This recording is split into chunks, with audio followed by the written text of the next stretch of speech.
Hello everyone. आज की इस वीडियो में हम क्लास 8th की सोशल साइंस की new text book exploring society India and beyond के chapter 1 natural resources and their use के नोट्स को करने जा रहे हैं। पार्ट 1 में हम हाफ चैप्टर को ऑलरेडी कवर कर चुके हैं, जिसमें कि हमने जाना है कितने प्रकार के एनर्जी सोर्सेस होते हैं, नेचुरल रिसोर्सेज कहते किसे हैं और उनके क्या कैटेगराइजेशन है, उन्हें कितने रूपों में भागा बांटा जा सकता है। और आज हम पढ़ने वाले हैं कोल के बारे में। Coal in India. इंडिया के लार्ज कोल रिजर्व्स। इंडिया का कोयले का भंडार बहुत बड़ा है, which are mined to meet increasing energy demands. Demand का मतलब मांग होता है, मीट का मतलब मांग को पूरा करना, जो कि बढ़ती हुई एनर्जी की डिमांड को पूरा करने के लिए जमीन से, माइंस में से निकाला जा रहा है। हावेवर, फिर भी these coal reserves are limited. ये जो भले ही बड़ा है, लार्ज है कोल रिजर्व, लेकिन वो लिमिटेड है, सीमित है। एंड मे लास्ट, लास्ट का मतलब यहाँ आखिरी नहीं है, लास्ट का मतलब है चलना। For only about 50 more years at the current rate of use. अगर हम आज की स्पीड से, जितनी स्पीड से अब हम कोयले को यूज़ कर रहे हैं, उसी स्पीड से यूज़ करते रहें तो वो ज़्यादा से ज़्यादा 50 ईयर्स तक और चलेगा। Growing energy needs. इसके विपरीत जो एनर्जी की डिमांड्स हैं वो डे बाय डे बढ़ती जा रही हैं। As India's population grows. आप जानते हैं कि जितने ज़्यादा लोग होते हैं उतनी ज़्यादा चीज़ें चाहिए होती हैं, तो पॉपुलेशन बढ़ रही है तो नेचुरली एनर्जी की डिमांड भी बढ़ती जा रही है। And development accelerates. और विकास दर बढ़ रही है, ज़्यादा फैक्ट्रियाँ होंगी, ज़्यादा प्रोडक्शन करना होता है तो डेवलपमेंट भी बढ़ रहा है। इलेक्ट्रिसिटी डिमांड इज़ इंक्रीजिंग, तो इसके लिए इलेक्ट्रिसिटी की डिमांड बढ़ती जा रही है। Putting more pressure on coal use, और जिससे कि कोल के यूज़ पर ज़्यादा प्रेशर बन रहा है कि ज़्यादा से ज़्यादा कोल चाहिए। Sustainable use. सस्टेनेबल का मतलब होता है वो जो कि हमेशा चलता रहे और जो कोई नुकसान भी ना पहुंचाए और लाइफ को सपोर्ट करे, फेवरेबल हो, तो उसे सस्टेनेबल कहते हैं। तो sustainable use. Until cleaner and more sustainable energy sources become widely available. Till का मतलब होता है जब तक कि हम ज़्यादा क्लीनर एनर्जी सोर्स से क्या मतलब होता है, जो कि एनवायरनमेंट में कोई निगेटिव इफ़ेक्ट ना डाले, एनवायरनमेंट को साफ़ सुथरा रखे और ज़्यादा सस्टेनेबल हो, यानी कि सपोर्ट करे लाइफ को, कोई नुकसान ना पहुंचाए। जब तक कि ऐसे सोर्सेज नहीं मिल जाते, वाइडली अवेलेबल नहीं हो जाते, इट इज़ इम्पोर्टेंट, तो ये बहुत ज़रूरी हो जाता है to use coal and other non renewable resources carefully and wisely. कि जो भी नॉन रिन्यूएबल सोर्सेज हैं, यानी कि जिनकी भरपाई नहीं हो सकती, जैसे कि ऑयल वेल्स हैं और पेट्रोलियम जितना है उतना ही रहेगा, ख़त्म हो गया तो फिर ख़त्म ही है, ऐसे कोल है। तो इन वाले रिसोर्सेज को हमें ज़्यादा सावधानी से और ज़्यादा बुद्धिमानी से प्रयोग करना होगा to avoid rapid depletion. Depletion का मतलब होता है समाप्त होना, ताकि वो तेज़ी से ख़त्म ना हो, यानी कि जल्दी ही ख़त्म ना हो जाएं। Distribution of natural resources and it's implications. Distribution का मतलब होता है बंटवारा। आप जानते हैं कि जो नेचुरल रिसोर्सेज होती हैं वो नेचर से मिलते हैं, नेचर की अपने देने की उनकी स्पीड होती है, और वो कहीं हैं कहीं नहीं हैं, कहीं पे कोल ज़्यादा है तो कहीं पे ऑयल वेल्स ज़्यादा हैं, तो उनका डिस्ट्रीब्यूशन और साथ में उससे जुड़ी हुई प्रॉब्लम्स, इम्प्लीकेशंस का मतलब होता है difficulties. Natural resources like water, coal and minerals are unevenly distributed across the world.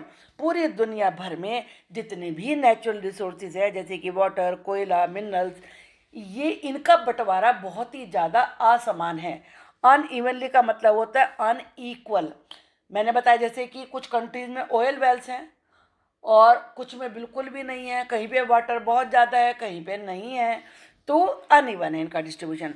This shapes where people live, और इससे क्या प्रभावित होता है, वो लोग जो वहाँ पर रहते हैं। हाउ ट्रेड डेवलप्स, ट्रेड कैसे होता है, and can even lead to conflicts, और कई बार तो इसकी वजह से झगड़े भी हो जाते हैं। यहाँ ये एक मैप दिखाया है, इसको हम बड़ा करके लार्ज करके देखते हैं, और इस मैप में डिस्ट्रीब्यूशन ऑफ इम्पोर्टेंट मिनरल्स दिखाएंगे। पहले आप इसको देखिए कि किससे इंडिकेट किया हुआ है। यहाँ पर जैसा कि आप देख सकते हैं, कोल को ब्लैक कलर से दिखाया है, ऑयल को एक ट्रायंगल से, आयरन ओर को पिंक कलर के स्क्वायर से, और बॉक्साइट को इस शेप से दिखाया गया है। तो आप इसे देख सकती हैं, इसमें इंडिया की पिक्चर है, इंडिया में देख सकते हैं कोयला कहाँ कहाँ ये दिखाया है इसमें। यहाँ झरिया में है, और रानीगंज में है, बोकारो में है, कोरबा में है, तालचर में है। तो इसी प्रकार से इसको ध्यान से देखिए आप, क्योंकि ये चीज़ें बड़े काम की होती हैं। तो अगर आप अच्छी तरीके से याद कर लेंगे तो ये एग्ज़ाम में भी लिखने के लिए आता है कि कहाँ पर कौन सी चीज़ें मिलती हैं। ऑयल से आपने देखा था कि ऑयल ऐसे येलो ट्रायंगल से दिखाया है यहाँ पर, तो आप देख सकते हैं ये कलोल में, गुजरात में है, अंकलेश्वर में है, बासीन में है, मुंबई हाई में है। तो इस प्रकार से हमारे इंडिया में सब चीज़ें, काफ़ी चीज़ें अवेलेबल हैं, लेकिन यहाँ की पॉपुलेशन भी ज़्यादा है, इसलिए डिमांड भी ज़्यादा है।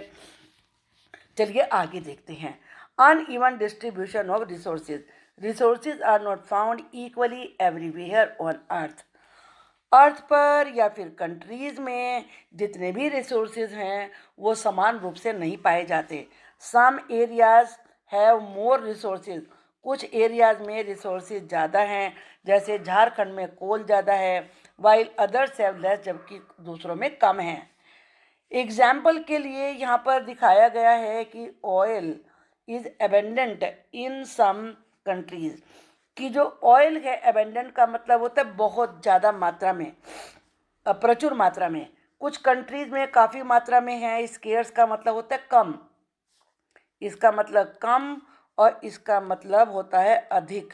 ये आपको पता होने चाहिए। इसे बोलते हैं एबेंडेंट, इसे बोलते हैं स्केर्स, जबकि दूसरों में ये कम है। इम्पैक्ट ऑन ह्यूमन लाइफ, अब इन चीज़ों का आदमी के लाइफ पे क्या प्रभाव पड़ता है। इम्पैक्ट का मतलब क्या होता है, इम्पैक्ट का मतलब होता है प्रभाव। People settle near resources for jobs and better living, कि जहाँ भी रिसोर्सेज होते हैं वहाँ नौकरी के लिए, रहने के लिए लोग वहाँ पर बस जाते हैं। सेटल का मतलब होता है बस जाना, और ऐसी जगहों पर ही इंडस्ट्रीज़ बनती हैं। Industries near resources create jobs, क्योंकि रिसोर्सेज के पास जो भी इंडस्ट्रीज बनती हैं उनमें नौकरियां जनरेट होती हैं। Build towns with modern facilities, वहाँ पर आधुनिक फैसिलिटीज़ वाले शहर बन जाते हैं। जैसे एग्जांपल है, mining towns grow near coal mine, जहाँ पे कोल माइन ज़्यादा है वहाँ पर माइनिंग टाउन्स बन जाते हैं, जहाँ स्कूल्स भी होते हैं और हॉस्पिटल्स भी होते हैं। Benefits of resources rich areas, जिन जगहों पर रिसोर्सेज ज़्यादा होते हैं उनके क्या फ़ायदे होते हैं। Jobs from industries like mining और ऑयल एक्सट्रैक्शन, ऑयल निकालना, एक्सट्रैक्शन का मतलब है निकालना, ज़मीन में से तेल के जो कुएँ होते हैं उनसे निकाला जाता है, उसे निकालने को एक्सट्रैक्शन कहते हैं। और माइनिंग में से कोयले को निकाला जाता है, तो इसलिए उन्हें इन इंडस्ट्रीज़ में नौकरी मिल जाती है लोगों को। इकोनॉमिक ग्रोथ फ्रॉम ट्रेड, व्यापार होता है इस जगह पर, तो नेचुरली पैसे की कमाई ज़्यादा होती है। लाइक सेलिंग मिनरल्स और क्रॉप्स, वहाँ पर लोग फसलें उगा के बेचते हैं, मिनरल्स को बेचते हैं, तो इस तरीके से उनको कमाई मिलती होती है। Improved quality of life with better facilities, facilities अच्छी होती है क्योंकि वहाँ सड़कें, इलेक्ट्रिसिटी, स्कूल, हॉस्पिटल सब कुछ होता है, तो लाइफ की क्वालिटी भी इम्प्रूव्ड होती है, सुधरी भी होती है। अब चलिए कॉस्ट एंड चैलेंजेस, उनकी कीमत और उनके सामने क्या चुनौतियाँ हैं। People may be force to leave their homes for mining और फैक्ट्रीज, आप जानते हैं आपके घर के आसपास भी या आपके घर में भी बहुत सारे लोग बाहर जाके काम करते हैं, तो जॉब की तलाश में भाई नौकरी तो करनी होगी, पैसा तो तभी आएगा, तो लोगों को अपने घरों को छोड़ के जाना होता है, या तो फैक्ट्रीज में काम करने के लिए या माइनिंग के लिए। सैक्रेड प्लेसेस, जो पवित्र जगह हैं, जैसे फॉरेस्ट हैं, टेम्पल्स हैं, can be damaged causing conflicts. कई बार इस प्रकार से ये क्षतिग्रस्त हो जाते हैं, नुकसान पहुंच जाता है, जिससे कि लड़ाइयाँ भी हो जाती हैं। Example, some community lose their land to big projects. कहीं भी फैक्ट्री बननी है तो ज़मीन कहाँ से आएगी? वो किसी न किसी की ज़मीन होती है, खेत, वहाँ पर खेती हो रही होती है, या सड़कें बनती हैं तब भी ऐसा ही होता है। तो बहुत सारे लोगों को अपनी ज़मीन खोनी पड़ जाती है, लीडिंग टू प्रोटेस्ट, जिसकी वजह से उन्हें विरोध भी करना पड़ता है कि भाई हम अब कैसे कमाई करेंगे। Trade and economic growth, resources combined with skills create valuable products. जब रिसोर्सेज स्किल के साथ मिल जाते हैं, मान लीजिए लकड़ी है, लेकिन लकड़ी को तराश के बना के उससे नई चीज़ को बनाने की जिसके पास स्किल होगी, वो उसे उतना ही वैल्यूएबल प्रोडक्ट उससे बना पाएगा। जैसे कि इंडियाज़ वुड स्टील बहुत अच्छी है, ये आयरन से तो बनती है, डिमांड है, ज़्यादा महंगी बिकती है। Trade of these products help build large empires in India long ago. इन चीज़ों के ट्रेड से, व्यापार से बहुत पहले से ही इंडिया में बड़े बड़े साम्राज्यों को बनाने में बड़ी हेल्प मिली। सेलिंग वुड स्टील को बेचने से to other countries made India wealthy. India उससे बहुत अमीर बना है। यहाँ पर ये दिखाया है Mettur dam on Kaveri river. Kaveri river के ऊपर ये मैटूर डैम है, क्योंकि आप जानते हैं डैम से इलेक्ट्रिसिटी जनरेट की जाती है। कॉन्फ्लिक्ट्स ओवर रिसोर्सेज को लेके झगड़े भी होते हैं। Resources don't follow political borders. अब जैसे मान लीजिए, आप जानते हैं स्टेट है, ये उत्तराखंड है, ये यूपी है, कोई कर्नाटका है, उनकी अपनी सीमाएं हैं। लेकिन जो भगवान ने नेचुरल रिसोर्सेज दिए, नेचर ने जो दिए हैं, उनकी तो कोई सीमाएं नहीं है। तो इसकी वजह से झगड़े हो जाते हैं, कॉजिंग डिस्प्यूट्स बिटवीन स्टेट्स या फिर कंट्रीज। तमिलनाडु और कर्नाटका को लेकर कावेरी रिवर के बंटवारे को लेकर झगड़े कई बार हुए हैं, कंट्रीज़ के बीच में हो जाते हैं। Example, Kaveri river water sharing among Karnataka, Tamil Nadu और केरला भी है उसमें, and Puducherry lead to tension. इससे कई बार टेंशन्स हुए हैं, क्योंकि ये रिवर इन सब जगहों पर होकर बहती है। निगोशिएशंस का मतलब क्या होता है? वार्तालाप।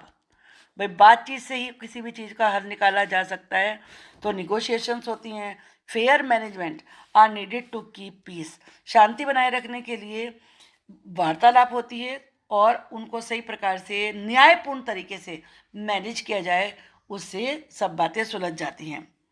इसके बाद है नेचुरल रिसोर्स कर्स। कर्स का मतलब क्या होता है? अभिशाप। कि नेचुरल रिसोर्सेज से क्या मुसीबतें आती हैं। द नेचुरल रिसोर्स कर्स और पैराडॉक्स ऑफ प्लानिटी, कि जब ज़्यादा हो तो मुसीबत का बुलावा उससे आ जाता है। Happens when countries with many natural resources like coal और ऑयल ग्रो स्लोली और स्टे पुअर। कि वो कंट्रीज़ जहाँ पे नेचुरल रिसोर्सेज तो बहुत ज़्यादा हैं, कोयला बहुत ज़्यादा है, ऑयल बहुत ज़्यादा है, लेकिन उनका जो ग्रोथ है, जो उनका डेवलपमेंट है, वो उतना ज़्यादा अच्छे तरीके से नहीं होता, बेचारे वो गरीब ही रहते हैं। आप बहुत सारे देखो ना, जितने मिडिल ईस्ट के कंट्रीज़ हैं, कतर है, बहरीन है, ये कौन से कोई ज़्यादा अमीर कंट्रीज़ नहीं है ये। आप जो एडवांस कंट्रीज़ हैं उनमें किसको जानते हैं आप नाम? भाई अमेरिका जानते हैं, जर्मनी जानते हैं, रशिया जानते हैं, तो ये कंट्रीज़ हैं। जबकि नेचुरल रिसोर्सेज इनके यहाँ ये पुअर ही हैं। उसकी वजह क्या होती है? Because they sell raw material, क्योंकि वो रॉ मटेरियल को बेचते हैं। Instead of making valuable products, valuable product नहीं, मतलब आप कच्चा लोहा बेच रहे हैं तो उसके थोड़ा ना उतने दाम मिलेंगे आपको, लेकिन आप उससे ही स्टील बना के बेचेंगे, उसके ज़्यादा रेट मिलेंगे। लकड़ी बेचिए आप, वो कितनी सस्ती बिकेगी, लेकिन उसी वुड से फर्नीचर बना के बेचिए, वो देखिए कितना कॉस्टली बिकेगा। तो ये कंट्रीज जहाँ नेचुरल रिसोर्सेज हैं, ये रॉ मटेरियल बेचते हैं, उसको कुछ प्रोड्यूस करके नहीं बेचते, इसलिए ये पुअर रह जाते हैं। यहाँ पर कुछ दिखाई हैं, ये पिक्चर्स हैं, ये रिवर वाटर है, ये रिन्यूएबल रिसोर्स है long as glaciers and forest exit, कि रिवर जो होती हैं वो रिन्यूएबल रहती हैं जब तक ग्लेशियर्स हैं, और जैसे ग्लेशियर्स ख़त्म होंगे तो इनमें वाटर नहीं आएगा, तो ये रिन्यू नहीं होंगी। ये ऐसे ही फॉरेस्ट हैं, कि फॉरेस्ट में से अगर आपने ज़्यादा वुड काट ली, ज़्यादा ट्रीज़ को काट दिया, क्योंकि ट्री के ग्रो होने की एक प्रोसेस है, टाइम लगता है उसमें, काटने में तो कोई टाइम नहीं लगता, तो आपने ज़्यादा काट लिए और कम लगाए नहीं है उसी मात्रा में, तो फिर उनकी जो रिन्यू होने की प्रोसेस है वो कम हो जाती है। अब आगे देखते हैं व्हाट इज नेचुरल रिसोर्स कर्स, कि नेचुरल रिसोर्स कर्स क्या होता है। Countries with many resources may not become rich, कि वो कंट्री जिन पे रिसोर्सेज ज़्यादा हैं भी फिर भी वो अमीर नहीं हो सकती बहुत बार।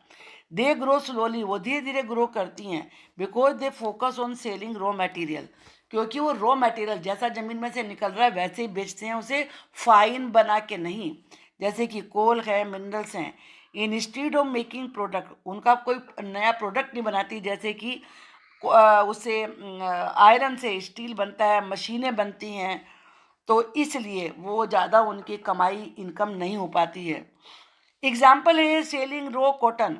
अब मान लीजिए कॉटन जो आपने किसान ने खेत में अपने उगाई कॉटन, उसको वैसे ही बेच दिया, उसके तो दाम कम मिलेंगे, लेकिन उसी कॉटन से आप ज़रा फाइन कपड़ा बनाएंगे, कितना महंगा मिलता है, तो गिव्स लेस मनी, इसलिए उन्हें पैसा कम मिलता है जब वो रॉ मटेरियल को बेचते हैं, रॉ कॉटन को बेचते हैं, then making cloth from it. Why does it happen, अब सवाल ये उठता है कि ऐसा होता ही क्यों है। Countries rely too much on selling raw resources, कि ये कंट्रीज ज़्यादा डिपेंड करते हैं रॉ मटेरियल को बेचने पर। दे डोंट बिल्ड फैक्ट्री, ये फैक्ट्रियाँ नहीं बनाते, और ट्रेन पीपल, ना लोगों को ट्रेनिंग देते हैं to make high value products, कि ताकि वो ज़्यादा वैल्यू वाली चीज़ों को बना सकें। They leads to short term money, इससे थोड़े समय की तो पैसा मिलता है, मतलब जैसे फसल उगेगी जितना प्रोडक्शन होगा आपको मिल जाएगा, टेम्परेरी विंडफॉल है, but not long term growth, लेकिन उससे लंबे समय तक चलने वाली ग्रोथ नहीं होती है। India success, India avoid the curse, India इस अभिशाप से बच रहा है। बाय बिल्डिंग इंडस्ट्रीज, क्योंकि इंडिया ने अपनी इंडस्ट्री बनाई है। Using coal to make electricity और स्टील, इंडिया कोयले को यूज़ कर रहा है बिजली बनाने के लिए या स्टील बनाने के लिए। दीज इंडस्ट्रीज क्रिएट जॉब्स, अब इसके कई फ़ायदे होते हैं। एक तो इन इंडस्ट्रीज़ में लोगों को नौकरी मिलती है, एंड हेल्प इकोनॉमिक ग्रोथ, और पैसे की कमाई भी होती है। एग्जाम्पल है India's steel factories use local iron ore, जो इंडिया की स्टील की फैक्ट्रीज हैं वो जो लोकल, जो उसी जगह पर आयरन निकलता है उसको यूज़ करती हैं टू मेक प्रोडक्ट्स, प्रोडक्ट बनाने के लिए। Not just sell the ore, जैसा निकल रहा है, ओर का मतलब होता है जैसा ज़मीन से निकल रहा है उसी फॉर्म में, उसे नहीं बेचती हैं। अब है चैलेंजेस, इसके सामने चैलेंजेस क्या आते हैं। Using resources without wasting them और हार्मिंग नेचर, कि हम रिसोर्सेज को ऐसे यूज़ करें, ना तो उन्हें वेस्ट करें और ना ही नेचर को नुकसान पहुंचाएं। दूसरा है ensuring resources last for future generations, की जो रिसोर्सेज हैं वो आने वाली पीढ़ियों के लिए भी अवेलेबल रहें, इसी को सस्टेनेबिलिटी कहते हैं, कि लंबे समय तक चले, आगे आने वाले लोगों को भी वो अवेलेबल रहें, ये चीज़ सस्टेनेबिलिटी कहलाती है। How to avoid the curse, अब हम इस अभिशाप से कैसे बच सकते हैं। ह्यूमन नॉलेज, पहली बात तो लोगों को नॉलेज होनी चाहिए। Train people to use resources smartly, लोगों को ट्रेनिंग दी जानी चाहिए कि चीज़ों को यूज़ कैसे करें। फिर है गुड गवर्नेंस, शासन अच्छा होना चाहिए, मतलब जो राजकाज है वो सही होना चाहिए। मेक फेयर रूल्स, न्यायपूर्ण नियम बनाइए फॉर रिसोर्सेज को यूज़ करने के लिए। स्ट्रेटेजिक प्लानिंग, और युक्तिपूर्ण प्लानिंग करिए, plan for long term growth, कि जो ग्रोथ है, जो विकास है, वो लंबे समय तक चले, ऐसी प्लानिंग करो। नॉट जस्ट क्विक मनी, ये नहीं कि बस उसी समय पैसा कमा लिया एंड दैट इज इनफ। अब इसके बाद है responsible and wise use of resources.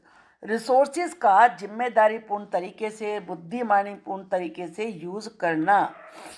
अब stewardship, to keep our planet healthy, अपने प्लैनेट को हेल्दी रखने के लिए वी मस्ट रिस्पेक्ट नेचर, हमें नेचर को रिस्पेक्ट करना चाहिए। यूज इट्स रिसोर्सेज वाइजली, जो भी रिसोर्सेज हैं उन्हें बुद्धिमानी से प्रयोग करें। दिस मीन्स, इसका मतलब क्या हुआ, हेल्पिंग रिन्यूएबल रिसोर्सेज, कि जो भी रिन्यूएबल रिसोर्सेज हैं जैसे कि वाटर है, सॉयल है, रिस्टोर, वो दोबारा से उनकी जो भी क्षतिपूर्ति हुई है, कमी आई है उनमें, वो दोबारा से भरपाई हो जाए। एंड रीग्रो नेचुरली, और नेचुरल तरीके से वो ग्रो हो। यूजिंग नॉन रिन्यूएबल रिसोर्सेज, जो नॉन रिन्यूएबल रिसोर्सेज हैं, जो रिन्यू नहीं होते हैं, जो रिप्लेनिश नहीं होते हैं, जैसे कि कोल है, सीमेंट है, केयरफुली उन्हें सावधानी से यूज करें। सो दे लास्ट लॉन्गर, लास्ट का मतलब चलना, ताकि वो लंबे समय तक चलें। साइंटिस्ट वार्न, साइंटिस्ट इस बात की चेतावनी देते हैं that miss using resources, miss use का मतलब क्या होता है, गलत प्रयोग करना, कॉजेज प्रॉब्लम, उससे प्रॉब्लम पैदा होती हैं, जैसे कि pollution, loss of plants and animals, मतलब प्लांट्स खत्म हो जाते हैं, एनिमल्स मर जाते हैं, जिससे कि बायोडाइवर्सिटी का लॉस होता है। बायो का मतलब लाइफ और डाइवर्सिटी का मतलब विभिन्नता। आपने देखा है कि कितने प्रकार के प्लांट्स हैं, वेजिटेशन है, कि एनिमल्स हैं, क्रिएचर्स हैं, सब का लॉस होता है। एंड क्लाइमेट चेंज, और क्लाइमेट चेंज होती है, जिस समय गर्मी होनी चाहिए उस समय गर्मी नहीं होगी, जिस समय बारिश होनी चाहिए उस समय बारिश आ जाएगी। तो ये क्लाइमेट चेंज कहलाता है, which are getting worse quickly, और जो कि दिन प्रतिदिन बदतर होते जा रहे हैं। इसके बाद है restoration and regeneration of renewable resources. जो रिन्यूएबल रिसोर्सेज हैं like water and soil can regrow refill naturally if we handle them well, अगर हम उन्हें ठीक से मैनेज करें। We must use them carefully, हम उन्हें केयरफुली यूज करें to help nature cycles continue, ताकि नेचर की साइकिल कॉन्टिन्यू रहे। Here are two examples of how we are pushing the use of natural resources. यहाँ दो एग्जाम्पल दिए गए किस प्रकार से हम नेचुरल रिसोर्सेज का प्रयोग उनकी क्षमता से ज़्यादा कर रहे हैं। इसमें पहला एग्जाम्पल दिया है ग्राउंड वाटर ओवर यूज़ का, जो पानी ज़मीन के नीचे होता है उसको ओवर यूज़ कर रहे हैं। Farmers use ground water to water crops, farmers फसलों में पानी देने के लिए ट्यूबवेल से पानी निकाल के यूज़ करते हैं। But in many places they take out more water than nature can replace, लेकिन कहीं कहीं तो वो इतना ज़्यादा वाटर निकाल लेते हैं कि उतना ज़मीन में जाता नहीं है। This lower the water table, जिससे कि वाटर टेबल अंडरग्राउंड लेवल कम हो जाता है। कॉमन प्रैक्टिसेस, लेकिन कुछ कॉमन प्रैक्टिसेस हैं, जैसे कि रेन वाटर हार्वेस्टिंग का आपने नाम सुना होगा, रिवाइविंग पोन्ड्स में दोबारा पानी भर के उन्हें रखना, reusing water help solve this problem, और पानी को एक बार यूज़ करके दोबारा फिर उसे यूज़ करना, ये चीज़ें इस प्रॉब्लम को सॉल्व कर सकती हैं। यहाँ पर ये extraction of ground water level दिखाया है ये इसमें, और यहाँ पर वेट पैडी फील्ड्स हैं। इसके बाद है सॉयल डिग्रेडेशन, यानी कि सॉयल में गिरावट आना, क्वालिटी खराब होना। Using too many chemical fertilizers and pesticide harm soil, बहुत ज़्यादा फर्टिलाइजर यूज़ करना, पेस्टिसाइड कीटनाशक दवाइयाँ यूज़ करने से सॉयल खराब होती है। मेकिंग इट लेस फर्टाइल, वो ज़्यादा फर्टाइल नहीं रहती। Traditional practices respected soil as part of nature, जो हमारी पुरानी समय से चलती आ रही परंपराएं हैं वो मिट्टी को भी, सॉइल को भी नेचर का हिस्सा मानती हैं। And use natural method to keep it healthy, और उसे हेल्दी रखने के लिए, यानी कि सॉइल को हेल्दी रखने के लिए जो नेचुरल तरीके हैं उन्हीं को यूज़ करती हैं। यहाँ पर कुछ तरीके दिए गए हैं। Traditional soil care methods, using cow dung, यानी कि गाय के गोबर को यूज़ करें, एंड नेचुरल फर्टिलाइजर को यूज़ करें। Mulching, covering soil to keep it moist, मिट्टी को ऊपर से ढक दें उसे गीला रहने के लिए, ताकि वो गीली रहे। मल्टी क्रॉपिंग, एक साथ बहुत सारी फसलें उगाएं। Growing different crop together to enrich soil. Need, we must adopt these practices to restore and rejuvenate soil. Soil को दोबारा से रेजुवनेट यानी कि स्ट्रॉन्ग फर्टाइल बनाने के लिए और रेस्टोर करने के लिए हमें इन प्रैक्टिसेस को अपनाना ही होगा। इसके बाद है over exploitation of ground water. Ground water का ज़्यादा यूज़ करना। A caselet from Punjab. In the 1960s Punjab farmer started growing high yielding crops. Punjab के किसानों ने ज़्यादा उत्पादन देने वाली फसलों को उगाना शुरू कर दिया। नीडिंग मोर वाटर, उन्हें ज़्यादा पानी देना पड़ता था। Leading to heavy ground water use, जिससे कि ज़मीन के नीचे का पानी बहुत ज़्यादा यूज़ किया जाने लगा। इस मैप में वाटर लेवल को दिखाया गया है कि पानी कितने किलोमीटर तक नीचे है। आप यहाँ से देख सकते हैं, ये मेजरमेंट है और यहाँ पर नीचे इसमें लिखा हुआ है कि कैसे कौन से कलर से दिखाए हुए जो ये हैं एरियाज, इनमें सबसे ज़्यादा ये वाला है कि कितना नीचे पानी है। तो आप ज़्यादा ग्राउंड वाटर लेवल नीचे चला जाएगा तो पानी निकालना मुश्किल होता है। Free electricity increase over pumping. जब फ्री में इलेक्ट्रिसिटी दी जाती है तो वो ज़्यादा पंप को यूज़ करते हैं। लोअरिंग वाटर टेबल, जिससे कि वाटर लेवल नीचे जाता है, यानी कि 30 मीटर्स डीप से लेकर 80% of Punjab marked as over exploited. Chemicals from fertilizer and pesticide mixed into ground water causing health risk. और जब जो फर्टिलाइजर खेतों में डालते हैं, पेस्टिसाइड डालते हैं, तो वो पानी के साथ नीचे के पानी में जाके मिक्स हो जाते हैं, जिससे कि हेल्थ का रिस्क सामने आ जाता है, यानी कि हेल्थ अफेक्टेड होती है। This insured food security in the short term. ये सही है कि जब ये फर्टिलाइजर्स यूज़ करके, पेस्टिसाइड यूज़ करके और ओवर यूज ऑफ वाटर करके फसलें तो बढ़ा ली, लेकिन ये शॉर्ट टर्म गेन था। हम लॉन्ग टर्म सस्टेनेबिलिटी, इससे जो लंबे समय तक हमें फ़ायदा पहुंचना चाहिए था उसको नुकसान पहुंचा है। अब है इसी प्रकार से the case of cement. Cement is essential for building. आप जानते हैं कि सीमेंट बिल्डिंग बनाने के लिए, रोड्स ब्रिजेस के लिए बहुत ज़रूरी है। But making it polluted lot, लेकिन जब इसे बनाया जाता है तो पोल्यूशन बहुत ज़्यादा होता है। The dust from cement factories harm lungs. जो धूल फैक्ट्री से निकलती है, सीमेंट की फैक्ट्रियों से, उससे लंग्स प्रभावित होते हैं। रिड्यूसेस प्लांट ग्रोथ, प्लांट की ग्रोथ नहीं होती है। पोल्यूट सॉयल, सॉयल और वाटर दोनों दूषित हो जाते हैं। Efforts are being made to reduce this pollution. इस पोल्यूशन को कम करने के लिए एफर्ट्स किए जा रहे हैं। ये जैसलमेर फोर्ट यहाँ पर दिखाया गया है। The central pollution control board has created guidelines for cement factories. जो सेंट्रल पोल्यूशन कंट्रोल बोर्ड है, इन्होंने सीमेंट फैक्ट्रीज के लिए नियम बनाए हैं to ensure that the pollution is minimize और एलिमिनेटेड। कि पोल्यूशन या तो बिल्कुल कम हो जाए या फिर थोड़ा कम तो हो जाए कम से कम। यूजिंग सस्टेनेबल मटेरियल्स, जो सस्टेनेबल मटेरियल हैं जैसे कि stone, mud, plant based materials, recycle plastic, इनको यूज किया जा सकता है। एग्जाम्पल्स है Auroville's mud based buildings and Jaisalmer fort mud structure later refurbished using sandstone, combine traditional and modern method to reduce pollution. इसमें सीमेंट यूज नहीं किया गया है। अब है वृक्ष आयुर्वेदा। वृक्ष यानी कि पेड़, आयुर्वेदा आप जानते हैं। The ancient Indian science of plant care. Vriksha Ayurveda combine two Sanskrit words, वृक्ष यानी कि ट्री और आयुर्वेद यानी कि द साइंस ऑफ लाइफ और health. It is an ancient botanical science focused on the study. Plants होते हैं, ट्रीज होते हैं, उनकी स्टडी पर, उनकी केयर पर, उनकी हेल्थ पर फोकस किया जाता है। This traditional knowledge system dates back thousands of years. ये हजारों साल पुराना सिस्टम है इंडिया का।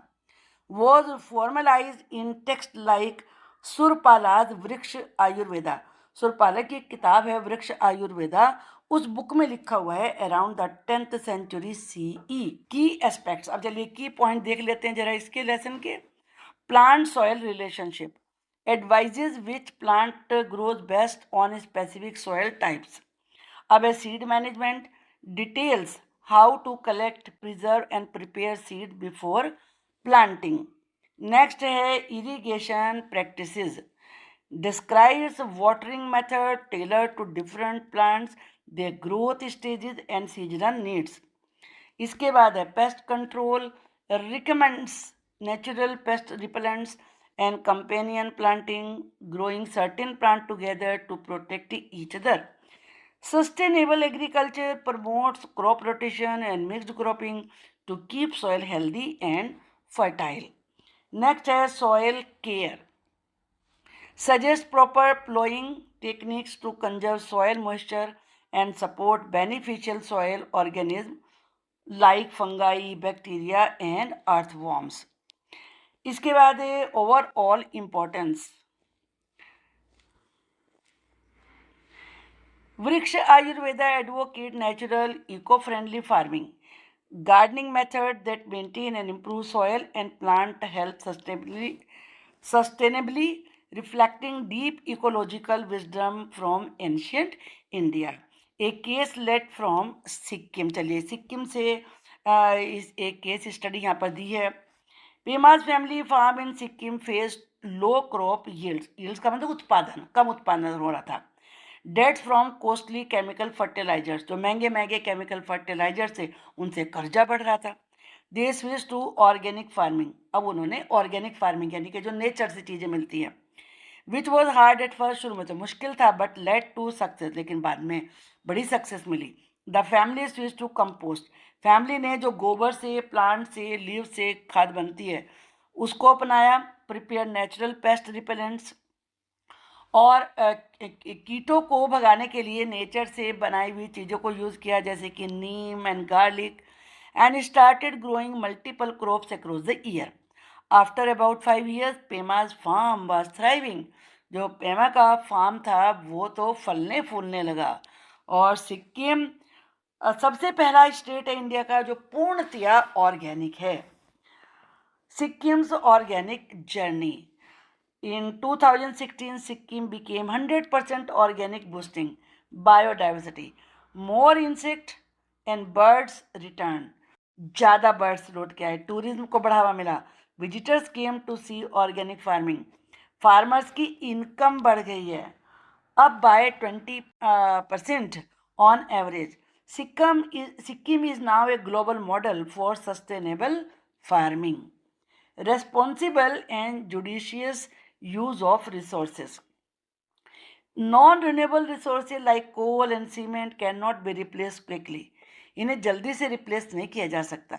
We must use them carefully to make them last. हमें इन्हें ध्यान से, सावधानी से यूज़ करना चाहिए ताकि ये लंबे समय तक चलते रहें. Until we find sustainable alternative. So we need to make the switch to renewable sources of energy for as many purposes as we can use.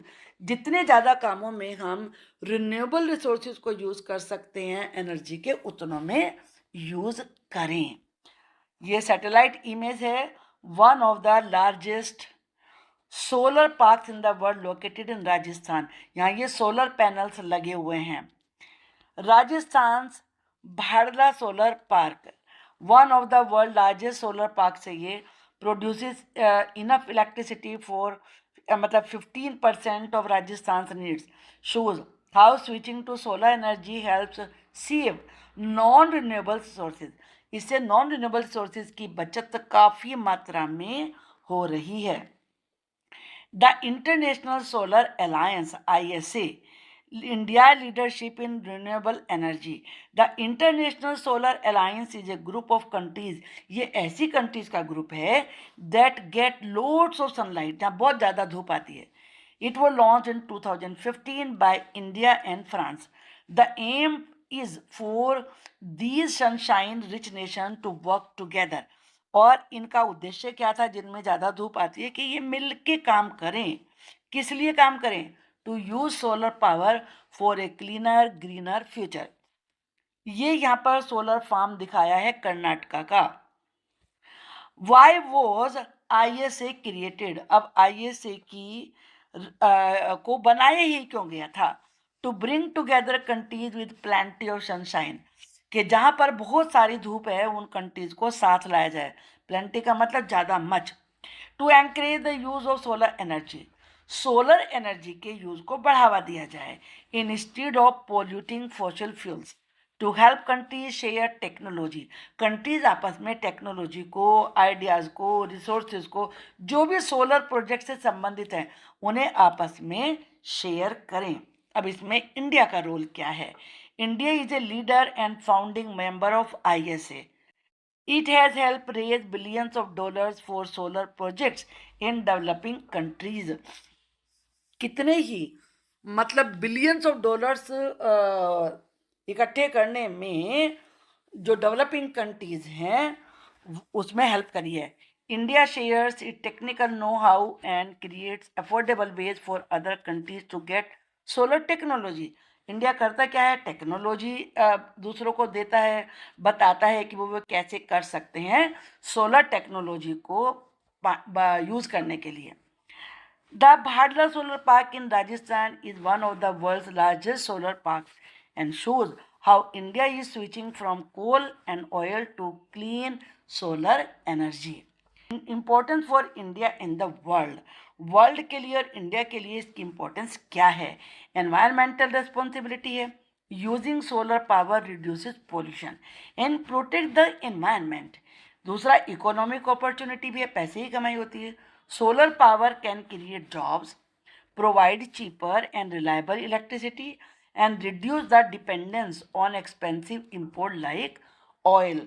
मतलब सस्ती बिजली मिलेगी और नौकरियां भी मिलेंगी लोगों को जो इस फील्ड में काम करेंगे, और ऑयल पे ज़्यादा हम दूसरे कंट्री से जब मंगाना पड़ता है तो वो नहीं मंगाना पड़ेगा, उस पर पैसा नहीं खर्च करना पड़ेगा। Fair access to resources, not everyone gets equal access to resources. हर किसी की पहुंच तो नहीं है कि उसे सारे रिसोर्सेज मिल सकें, जैसे clean water and air. In cities some areas lack regular water supply, शहरों में कुछ जगहों पर तो रेगुलर पानी नहीं आता है। Air pollution from industries and fossil fuels harm those, और एयर पोल्यूशन ज़्यादा है फैक्ट्रीज की वजह से, फॉसिल फ्यूल्स के ज़्यादा यूज़ की वजह से, और इससे नुकसान पहुंचता है उन लोगों को who can't protect themselves. We need to act as stewards, हमें रक्षक के रूप में काम करना है। Care taker of nature, by protecting resources को प्रोटेक्ट करें।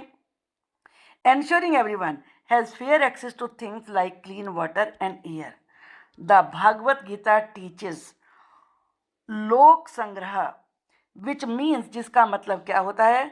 जिसका मतलब है working for the good of all, सबके लिए भलाई के लिए, सबकी भलाई के लिए काम करना, नॉट जस्ट अवर सेल्फ, केवल अपने लिए नहीं।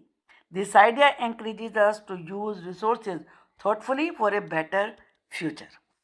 आई होप कि आपको ये लेसन अब अच्छे से समझ में आ गया होगा, और आपको मेरा पढ़ाया हुआ अच्छा लगता है तो प्लीज़ चैनल को सब्सक्राइब करिए, वीडियो को लाइक और शेयर करिए, एक कमेंट भी लिख के आप मुझे भेजिए।